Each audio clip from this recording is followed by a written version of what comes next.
A oitava praga, gafanhotos. Desde a primeira vez que Moshe e Aarão vieram ao faraó com a mensagem de Hashem, para que ele libertasse os judeus, 7 pragas terríveis se abateram sobre o Egito, e cada vez, tão logo a praga terminava, o faraó se recusava a deixar os judeus saírem. Agora Moshe e Aarão vieram a ele pela oitava vez, com a advertência de outra punição, a praga dos gafanhotos. Quando os servos de Faraó ouviram esse aviso, eles se dirigiram ao Faraó e suplicaram: Quanto tempo mais o Senhor deixará que esse homem Moshe faça problemas para nós? Prometa-lhe que deixará os homens judeus irem embora para servir a Hashem, mas mantenha as mulheres e as crianças no Egito, para garantir que eles voltem. O faraó chamou a Moshe e Aarão e lhes perguntou: Quem vocês querem tirar do Egito para servir a Hashem?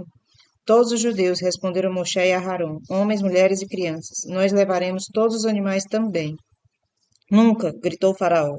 Eu posso deixar os homens irem, mas com certeza não as crianças. Elas ficarão aqui para eu ter certeza de que os homens voltarão. Eu sei bem o que vocês querem. Vocês querem fugir do Egito para sempre, não apenas para oferecer sacrifícios. Eu nunca permitirei isso. Com essas palavras, o faraó mandou Moshe e Aarão embora. Assim, Hashem trouxe um vento muito forte, que carregou os gafanhotos para toda a terra do Egito. Os egípcios já tinham visto gafanhotos antes, mas nunca em suas vidas haviam visto tantos ao mesmo tempo. Haviam milhões, o céu estava tão repleto deles que ele não conseguia enxergar o sol. Eles enxamearam os campos como um imenso cobertor de criaturas saltitantes, sem deixar nenhum só pequeno espaço vazio. A praga anterior, o granizo, havia destruído quase todos os grãos, folhas e grama do Egito. Agora os gafanhotos atacaram e comeram todo o restilho de grãos que ainda sobrara. Eles comeram e comeram e comeram e comeram. Logo todas as árvores e todos os campos estavam completamente nus. Os egípcios ficaram amedrontados. Como não restou nenhuma vegetação, nós morreremos de fome. E os gafanhotos não ficaram somente nos campos. Eles cobriram as paredes das casas dos egípcios aos montes, entrando pelas janelas e invadindo todos os lugares em busca de comida. Cada canto estava infestado dessas criaturas, seus olhos atentos, seu olhar faminto. Em bandos, eles devoraram qualquer coisa comestível. O faraó viu que ele e seu povo morreriam de inanição e ficou com muito medo. Desesperado, ele chamou Moshe e Aarão. Eu pequei contra Hashem e contra vocês, ele admitiu. Por favor, me perdoem mais uma vez. E rezem para Hashem nos livrar desses gafanhotos antes que morramos de fome. Moshe saiu do palácio do faraó e rezou para Hashem. Hashem trouxe outro vento. Ele carregou cada gafanhoto para longe do Egito. Imediatamente o faraó mudou de ideia e não deixou Bnei Israel embora. A nona praga, a escuridão. O faraó desfrutou do fim dos gafanhotos por muito tempo, pois agora Hashem disse a Moshe: Estique sua mão em direção ao céu, e a escuridão descerá sobre o Egito. Moshe obedeceu e a escuridão começou a cobrir toda a terra do Egito como uma coberta preta e pesada. O dia era mais escuro do que a noite, e a noite ainda mais escura do que isso. Os egípcios não conseguiam reconhecer contornos nem imagens, de tão espessa e profunda que era a escuridão. De nada adiantava acender velas ou tochas, sempre permaneciam escuro como piche. Depois de 3 dias, a praga piorou. Hashem fez com que o nevoeiro preto ficasse tão espesso que os egípcios não conseguiriam mais se mexer. Quem estava sentado não podia se levantar, e quem estava de pé não conseguiria se sentar. Preso na escuridão espessa e negra, cada egípcio ficou congelado na posição que estava quando a grossa escuridão começou. Os egípcios permaneceram imóveis por 3 dias. Enquanto isso, os judeus estavam livres para entrar nas casas dos egípcios sem serem incomodados. Não apenas havia luz onde eles viviam, mas sempre que um judeu entrava numa casa egípcia, ele era acompanhado por luz. Ele podia ver, enquanto os egípcios na mesma casa não. Como Hashem planejara, os judeus agora podiam abrir as gavetas dos armários dos egípcios para ver todos os seus valiosos pertences. Nenhum judeu, no entanto, tocou em nada que pertencia aos egípcios. Eles simplesmente inspecionaram o que os egípcios possuíam. Mais tarde, quando Bnei Israel saíram do Egito, eles foram instruídos por Moshe a pedir aos egípcios: dê-nos ouro, prata e roupas para levarmos. Cada egípcio protestou: eu não tenho ouro, prata ou roupas. E o judeu o corrigia: é claro que você tem. Eu vi o ouro na sua gaveta de baixo e as roupas atrás da sua cama. O egípcio era obrigado a admitir que o judeu estava certo, e assim cada egípcio deu a Bnei Israel tudo o que eles pediram. Algo mais aconteceu durante a praga da escuridão. Entre os judeus havia muitos que não acreditavam que Moshe e Aharon tinham realmente sido enviados por Hashem para liderar os judeus no Egito. Eles disseram: não acreditamos que algum dia sairemos dessa terra, e mesmo se isso acontecer, nós certamente morreremos de fome no deserto. Nós preferimos ficar no Egito. Hashem puniu esses Rechaim que viviam entre os judeus. Eles morreram durante a praga da escuridão, sem que os egípcios vissem, pois, do contrário, eles diriam: veem esses judeus sendo mortos, eles são tão maus quanto nós. Quando a praga da escuridão acabou, o faraó mais uma vez chamou Moshe e Aharon. Ele disse: dessa vez estou disposto a deixar que todos vocês saiam, homens, mulheres e crianças. No entanto, vocês devem deixar seus rebanhos e gado aqui, pois precisamos deles. Nós também precisamos, respondeu Moshe. Hashem quer que ofereçamos sacrifícios. Devemos levar todos os nossos animais conosco quando sairmos. O faraó gritou: saia daqui. Se ousar vir ao meu palácio novamente, eu matarei você. Moshe respondeu: eu não voltarei aqui. Eu estou avisando agora sobre a última praga. Hashem ele próprio descerá sobre o Egito no meio da noite e matará todos os egípcios, que são os primogênitos de seus pais. Depois dessa praga, você e seus servos virão até mim e implorarão para irmos embora. Moshe deu um tapa no rosto de Faraó. Dessa forma, ele puniu Faraó por sua arrogante ameaça de matá-lo. Então Moshe saiu. A primeira mitzvah dada ao povo judeu. Os juízes do Beit Din devem sempre fixar o começo de um ano de um novo mês judaico. Antes da última praga começar, Hashem ordenou a Moshe e Aharon que ensinasse a Bnei Israel a primeira mitzvah. Moshe e Aharon então ensinaram aos judeus a mitzvah de Chodesh Chodesh. O Beit Din, a corte da lei judaica, deveria decidir todo mês qual dia seria designado como Rosh Chodesh, o primeiro dia do novo mês judaico. Como o Beit Din decidiria quando o novo mês começaria? Entenderemos isso melhor com estes desenhos, que mostram qual a aparência da lua durante o mês. Cada mês a lua cresce e mingua. No começo do mês, a lua está fina. Ela cresce e cresce, até parecer uma banana.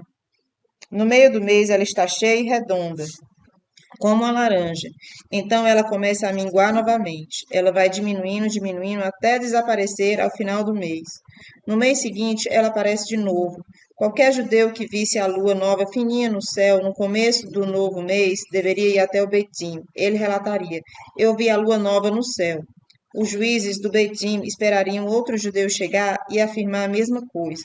Então eles perguntariam às duas testemunhas várias perguntas, para se certificarem de que falavam a verdade. Se os juízes ficassem satisfeitos, eles declarariam: hoje é Rosh Chodesh, o começo de um novo mês. Hoje, um Beit Din não tem o poder de estabelecer o novo mês de acordo com as testemunhas que avistaram a lua nova. Em vez disso, nós temos um calendário fixo onde o início de cada mês está marcado para nós. Mas quando o Mashiach chegar, os juízes do Beit Din novamente determinarão cada Rosh Chodesh, de acordo com as testemunhas que viram a lua nova. Hashem ordena ao povo que o povo judeu deve cumprir 2 mitzvot antes de sair do Egito. Hashem ordena a Bnei Israel cumprir 2 mitzvot antes de deixar o Egito. Somente então os judeus realmente mereceriam os grandes milagres com os quais Hashem os libertaria. Hashem pediu-lhes para realizar estas 2 mitzvot. Número 1, cada família judia teria que oferecer um korban pesa, um sacrifício pascual. E número 2, todos os judeus que não tivessem Brit Milá teriam de fazer Milá antes de comer o korban pesa. Nós explicaremos ambas as mitzvot. Hashem ordena que cada família prepare um korban pesa, sacrifício pascual. Hashem falou a Moshe que ordenasse a Bnei Israel: 4 dias antes de Pêssah, cada família judia comprará um cordeiro ou um bode jovem. Eles deverão manter o animal em sua casa por 4 dias. Na tarde do 4º dia, eles abaterão o animal como korban pesa, uma oferenda de Pêssah. Por que dentre todos os animais Hashem escolheu um cordeiro como korban pesa? O O povo do Egito acreditava que os cordeiros eram sagrados. Eles rezavam para animais, especialmente para carneiros. Para mostrar aos egípcios que eles estavam errados, Hashem ordenou aos judeus abatessem cordeiros, os deuses egípcios.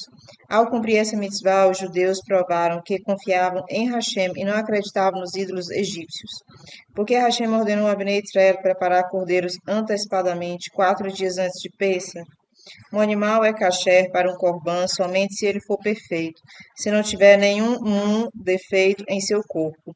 Durante esses 4 dias, cada família amarrou seu cordeiro ao pé da cama e examinou o animal cuidadosamente para se certificar de que ele estava kasher para um corban.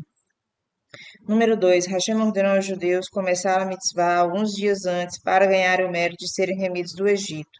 Imagine quanta coragem uma família judia precisava para pegar um cordeiro, o deus dos egípcios, e prepará-lo para ser abatido como corban.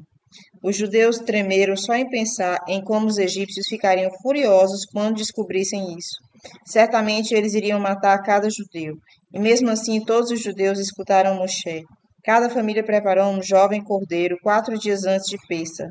Hashem estava orgulhoso dos judeus. Ao cumprir essa mitzvah, eles mostraram que não acreditavam mais nos deuses egípcios e provaram que obedeciam a Hashem, mesmo quando achavam que isso poderia ser perigoso. Agora eles tinham zehut, mérito pelo qual mereciam ser remidos. Hashem diz aos judeus o que fazer com o Corban Pêssah. Hashem falou para Moshe ordenar aos judeus: na tarde do 14º dia de Nissan, cada família abaterá seu cordeiro. Então vocês colocarão um pouco do sangue do cordeiro nos 2 batentes laterais de sua porta frontal e um pouco do sangue no batente superior da porta. Hashem passará por sobre as casas dos egípcios no meio da noite de Pêssah para matar seus primogênitos. O sangue nas casas dos dias provará para Hashem que os judeus lhe obedeceram e cumpriram suas mitzvot. Assim ele terá piedade das casas judias e não matará ninguém dentro delas. Cada família judia assará seu cordeiro sobre um fogo aberto e o comerá durante a noite de Pêssah, juntamente com matzot e marror. O marror lembrará a vocês da escravidão dura e amarga no Egito. Cada pessoa deverá comer o corban Pêssah, estando completamente vestida e segurando seu bastão em sua mão, pronta para deixar o Egito. Hashem irá tirá-los do Egito nessa mesma noite, então estejam prontos. A cada ano, na noite de Pêssah, vocês deverão comer o corban Pêssah para recordar a saída do Egito. Um relato. Como o corban Pêssah era oferecido na época do Beit HaMikdash. O Sefer Shevet Yehudá conta como era trazido o corban Pêssah na época do segundo Beit HaMikdash. Vamos compartilhar o entusiasmo que acompanhava o corban Pêssah ao ler esses fascinantes detalhes. Em Rosh Chodesh Nissan, o rei judeu enviava mensageiros a todos aqueles que viviam nos arredores de Jerusalém. Os mensageiros declaravam: tragam todos os carneiros e bodes que vocês tiverem para vender, para que todo judeu possa comprar um animal para o seu corban Pêssah. Todo judeu que tinha um animal para vender levava-o para as colinas próximas de Jerusalém. Os carneiros postos à venda eram lavados em um riacho para ficarem limpos. Tantos carneiros eram levados que as colinas deixavam de ficar verdes e ficavam brancas. No 10º dia de Nissan, 4 dias antes de Pêssah, todos os judeus que precisavam de um animal para Corban Pêssah vinham comprar um. Os 4 dias restantes até Pêssah passavam em um turbilhão de preparativos, como a movimentação da chegada do Yom Tov. Quando chegava a Erev Pêssah, mensageiros sopravam suas trombetas e anunciavam: ouça, povo de Hashem, chegou o momento de oferecer o Corban Pêssah para Hashem. Conhecendo a santidade dessa mitzvah, os judeus vestiam suas melhores roupas de Yom Tov. Ao chegar o meio-dia, todo o trabalho cessava. A única atividade era a preparação para Corban Pêssah. Cada judeu vinha para Azará, o pátio do Beit HaMikdash, com seu carneiro. Fora da Azará ficavam 12 Levim e advertiam as pessoas para não empurrarem os outros ao entrarem. Outros 12 Levim ficavam na parte de dentro para assegurar que a saída da Azará ocorresse sem empurrões. As pessoas entravam em 3 turmas. Quando a Azará estava cheia, os Levim fechavam as portas. Aqueles que ficavam de fora tinham que esperar pela próxima turma. Todos os carneiros eram abatidos na Azará. Um cohen recebia o sangue dos animais em um recipiente em forma de cone, feito de ouro e prata. Esse recipiente com sangue do Corban tinha de ser amarrado na parede do Misbeer. Centenas de milhares de recipientes com sangue precisavam serem levados para o Misbeer em Erev Pêssah, naquela única tarde. Qual seria a maneira mais rápida de o sangue chegar ao Mitzbeah? Os Kohanim formavam uma fila desde a entrada da Azará até o Mitzbeah. Com a sua mão direita, o Cohen no começo da fila passava o cone com sangue para o outro Cohen ao seu lado. Ele entregava o cone ao Cohen ao seu lado e assim continuava, até o cone chegar ao Cohen próximo do Misbeah. Então, com a sua mão esquerda, ele passava o cone vazio de volta para o Cohen ao seu lado, e assim o cone ia passando até chegar novamente no começo da fila. Cada um dos Kohanim na fila passavam os cones cheios com sua mão direita em direção ao Misbeah, e os cones vazios com sua mão esquerda de volta para o começo da fila. Havia várias filas de Kohanim. Uma fila usava somente cones de prata e a seguinte cones de ouro. Era tão bonito, você precisava ver o quão rapidamente os cones se moviam pela fila em direção ao Misbeah e depois voltavam. Os cones pareciam flechas de ouro e prata voando pelo ar. Agora você sabe como os Kohanim conseguiam oferecer o sangue de tantos corbanotes em uma única tarde. É claro que um revezamento assim tão rápido de cones não poderia ter sido alcançado sem um treino anterior. Os Kohanim começavam a treinar 30 dias antes de Pêssar. 2 Kohanim com trombetas de prata ficavam em um lugar mais alto na Azará. Eles tocavam as trombetas de prata toda vez que uma das 3 turmas começava a oferecer seus corbanotes. Esse era o sinal para os Levi iniciarem a recitação do Halel, acompanhados de seus instrumentos musicais. Os judeus diziam o Halel junto com os levinos. Depois que os carneiros eram abatidos, as pessoas tiravam a pele deles. Havia ganchos especiais de ferro nas paredes onde os animais eram pendurados para o esfolamento. Depois, os Kohanim ofereciam algumas partes dos carneiros no misbeah. Cada judeu levava seu carneiro para assá-lo em casa. A maioria dos fornos para assar era colocada na porta, na frente das casas, para divulgar a mitzvah. A oferenda de Pêssar era comida em Jerusalém naquela noite pela família, ou o grupo que havia se reunido para fazer esse corban em meio à recitação do Halel e de louvores para Hashem. Durante a noite de Pêssar, os portões de Jerusalém permaneciam totalmente abertos, pois havia muitas pessoas entrando e saindo. As vozes dos judeus louvando a Hashem podiam ser ouvidas de longe. Que Mashiach chegue muito em breve para que todos nós possamos participar da celebração do Corban Pêssar em Jerusalém novamente. Hashem ordena que os judeus celebrem o Yom Tov de Pêssar todos os anos. Hashem disse a Moshe para ordenar a Bnei Israel. Bnei Israel deverá guardar a festa de Pêssar anualmente por 7 dias. O primeiro dia é Yom Tov e o sétimo dia é Yom Tov. Os 5 dias intermediários são Hol Hamoed.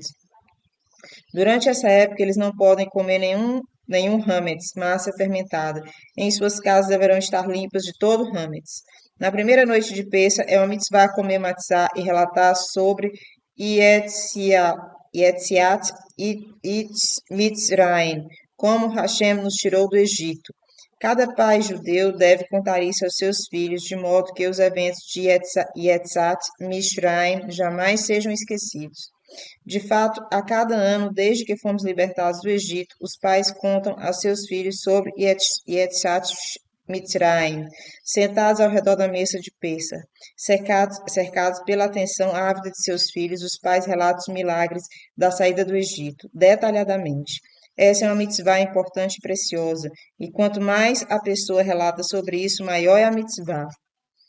Nossos sábios explicam o que acontece durante a noite do Seder.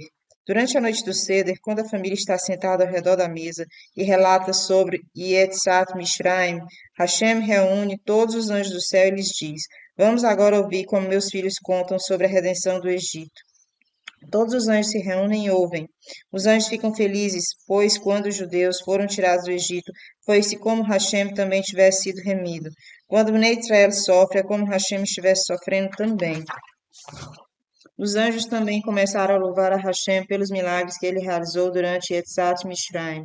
Eles exclamaram: Vejam que povo sagrado Hashem tem na terra. A Torá chama a noite do Seder, a noite protegida, já que Hashem designou essa noite como uma noite de milagres para Tzadikim em todas as gerações. Quais milagres? Alguns dos milagres que ocorreram na primeira noite de Pêssar foram: Abraão lutou contra os 4 reis que haviam aprisionado Ló e venceu a guerra. Durante a época de Ezequiel, rei Ezequiel, um anjo de Hashem matou o exército assírio que estava prestes a guerrear com os judeus. Isso ocorreu na primeira noite de Pêssar. Daniel foi jogado na cova dos leões e foi salvo durante esta noite. Durante a noite de Pêssar, o rei Ashverosh não conseguia dormir. Ele pediu que lesse seu diário para ele, e foi assim que a história de Purim teve um final feliz. Durante essa noite, Hashem realizará futuramente muitos milagres através de Eliar e Machia no final do exílio. Os judeus concordam em fazer Brit Milá, eles oferecem o Corban Pessa. Exatamente de acordo com a ordem de Hashem, Moshe instruiu os judeus a prepararem o cordeiro para Corban Pessa. Moshe continuou: somente aqueles judeus que têm Brit Milá e cujos filhos e escravos também fizeram Brit Milá podem comer do Corban Pessa. Muitos judeus não tinham Brit Milá, já que o faraó havia proibido os judeus de realizar a mitzvah da Milá. Moshe advertiu aos judeus: vocês não podem comer o Corban Pessa enquanto não tiverem a Brit Milá.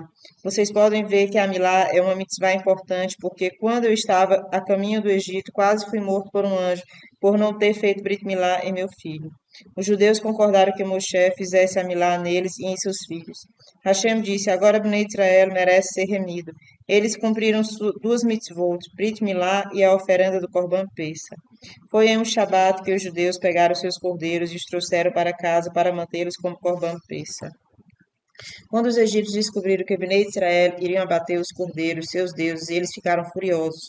Todos eles se reuniram para matar os judeus, mas Hashem realizou um milagre e nenhum egípcio foi capaz de machucar um judeu. Nossos sábios explicam. Por que o Shabat antes de Pessa é chamado Shabat Hagadol, o grandioso Shabat? Você sabia que o Shabat anterior a Pessa tem um nome especial, Shabat Hagadol, o grandioso Shabat? Há várias razões por que ele recebeu esse nome. Eis algumas delas. Número 1.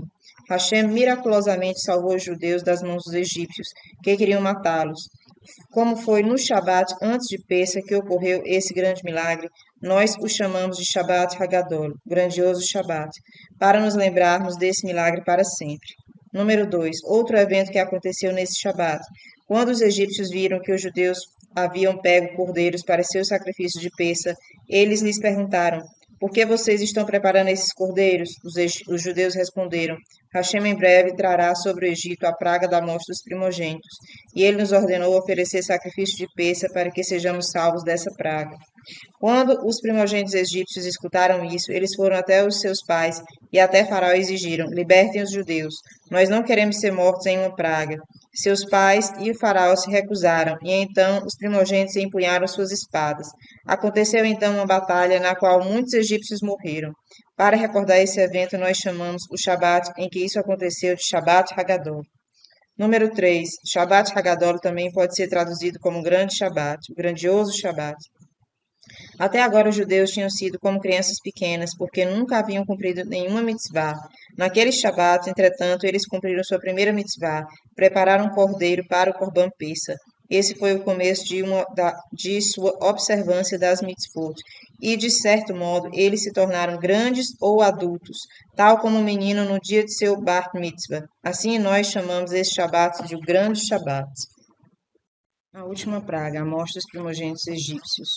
Na primeira noite de Pessa, no segundo exato, quando bateu meia-noite, Hashem desceu sobre o Egito juntamente com os 900.000 anjos destruidores. Hashem matou todos os primogênitos egípcios, tanto meninos quanto meninas. Nas casas onde o filho primogênito havia se mudado, o segundo filho mais velho foi morto. Mesmo o primogênito egípcio que se mudara para um outro país fora do Egito também morreu. Os primogênitos dos animais também morreram, porque os egípcios rezavam para eles. Caso eles não tivessem morrido, os egípcios poderiam dizer: nossos deuses, os animais, trouxeram essa praga. Hashem também quebrou as imagens dos ídolos egípcios. Ao entrarem em seus templos na manhã seguinte, os egípcios viram que todos os ídolos de metal haviam derretido. Os de pedra estavam quebrados e os de madeira apodrecidos. Quando Hashem passou sobre as casas dos egípcios e matou seus primogênitos, ele pulou todas as casas dos judeus, enquanto matava os primogênitos egípcios. Hashem curava os judeus das dores de sua milot, para que se sentissem bem novamente. Não pense que um primogênito egípcio que se escondesse na casa de um judeu escaparia dessa praga. Mesmo se ele dormisse na mesma cama com um primogênito judeu, o egípcio era morto, e o judeu não. O faraó concorda em deixar Bnei Israel ir embora.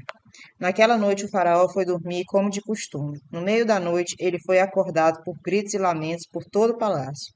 As esposas do faraó, os nobres e os servos encontraram todos os seus primogênitos mortos.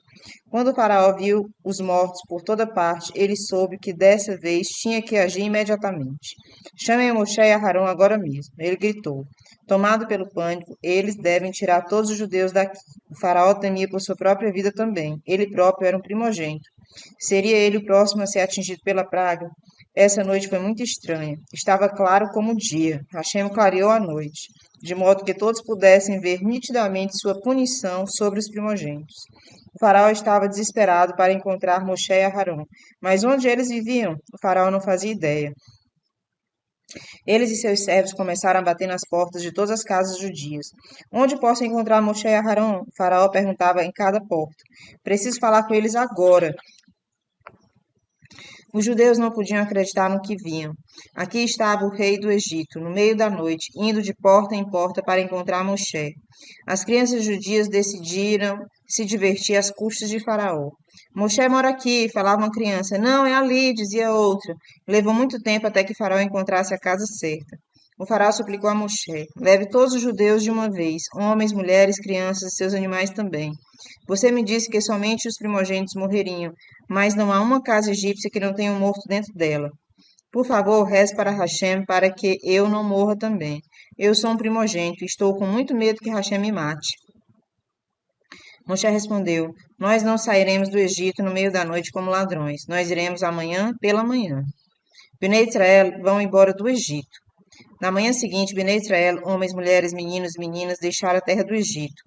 A eles se juntaram Erev Rav, um grande grupo de egípcios que ficaram tão impressionados depois de ver as 10 pragas que decidiram se tornar judeus e seguir a Bnei Israel.